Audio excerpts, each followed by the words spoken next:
Hey everybody, it's Neil. Check out what I have here. I have a little converter deal for your car. So if you have an electric car, so sometimes Teslas need to use other chargers and vice versa and stuff. So there it is. They make things like this. Okay, well, I guess I'm just gonna rip it open because I can't get the plastic off. Okay, so this is what you get here. It's gonna give us the ability to charge our Tesla with a J1772, I think is what this is called, adapter. Go this way. Goes this way.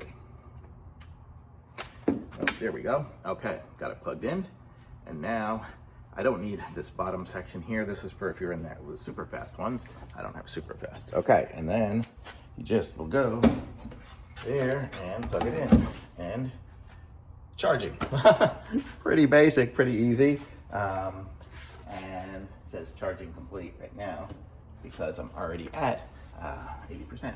But that's how we can use. So nice little converter. So thumbs up, very easy.